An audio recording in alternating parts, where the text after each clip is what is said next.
Қайран қазағым-ай, Абайдың қара сөздері, үшінші сөзінен.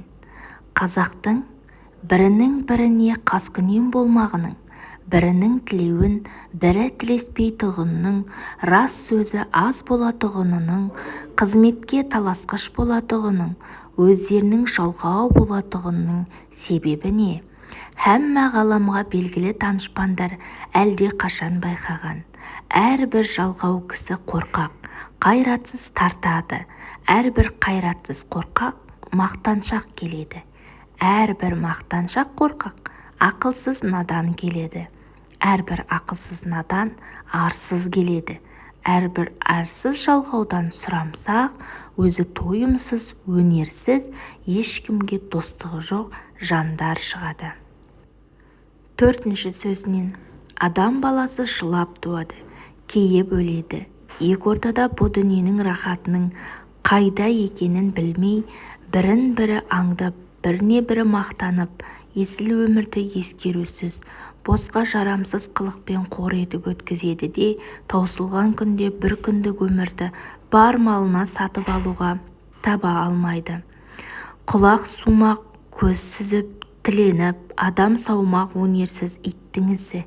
Әуелі Құдайға сыйынып, екінші өз қайратыңа сүйеніп, еңбегіңді сау, еңбек қылсаң, қара жерде береді, құр тастамайды. 26-шы сөзінен. Біздің қазақтың қосқан аты алдында келсе, түсірген балуаны шықса, салған құсы алса, қосқан иті өзгеден озып, барып ұстаса, есі шығып бір қуанады. Білмеймін, содан артық қуаныш бар ма екен? Әй, жоқта шығар. Ақтық дем. Сынақ үшін келген адам баласы бұл жарықтық өлкесінен өткен кезде мәңгілік әлемнің есігінен кіреді. Бірақ ол әлемнің екі есігі бар. Біреуі қасіретке, екіншісі бақытқа апарады. Құлдың қайсы есіктен кіретіндігін, оның бүкіл өмірін қорытындылайтын ақтық демі белгілейді. Сондықтан бақытқа ашылған есіктен мәңгілік әлеміне самғау үшін өміріміздің әрбір сәті ақтық демді ойлаумен кемелденген жақсылықпен өтуі керек. Расында да ақыреттегі жағдайымыздың қандай болатындығына байланысты алғашқы белгі ақтық демдегі қалімізден белгілі болады.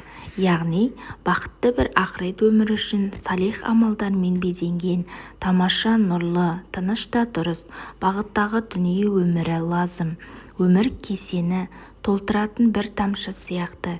Кеседегі судың тұнық болуы тамшылардың тұнықтығына байланысты. Кеседен асқан таңғы тамшы бейне бір ақтық дем іспеттес.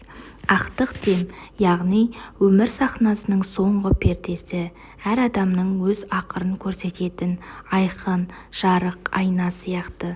Адам баласы өзін нақты түрде ақтық демінде таниды. Нәжіп Фазылдың айтқанындай, сол демде перделер ашылып, перделер түседі. Сондағы мықтылық Әзірейілге қош келдің деп айта білу. Сол демде өмірдің есебі жүрегің мен көзіңнің алдында жойылады. Сондықтан да адам баласы үшін өлім сәтінен асқан ғибратты көрініс жоқ. Жарық дүниеге басымыздан өткізген ғибадаттар, қарым-қатынастар мен ақылағымыз және әрбір демалған сәтіміз, бір сөзбен айтқанда ақтық деміміздің бағдаршысы іспеттес. Сонымен қатар ақыреттегі жағдайымыздың осы дүниеміздегі тілмәші сияқты. Қияметке дейін жалғасатын қабірдегі өміріміз дүниедегі жағдайымыз бен амалдарымызға қарай түрленеді.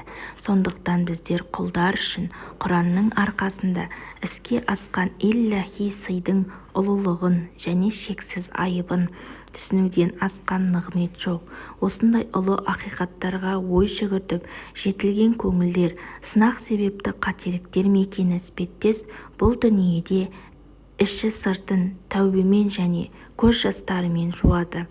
Расында күн сайын осы пәни өмірден бір күн тағы да алыстап бара жатқанның қабірге бір қадам тағы да жақындап келе жатқанының емес пе? Әрбір өмір күнтізбесінен тағы бір парақ түсіп жатқан жоқ па? Өлім адамның жеке қияметі. Қияметімізден бұрын ойлансақ, өкінішке қалмаймыз. Өйткені әрбір пәнидің белгісіз бір уақытта, белгісіз бір жерде Әзірейілге жолығары хақ. Өлімнен қашып тығылатын ешбір жер жоқ. Олай болса, адам уақыт оздырмай, Аллахқа бет алыңдар. Бұйрығынан несібін алып, Иллахи рахметті бірден бір пана деп санауы керек.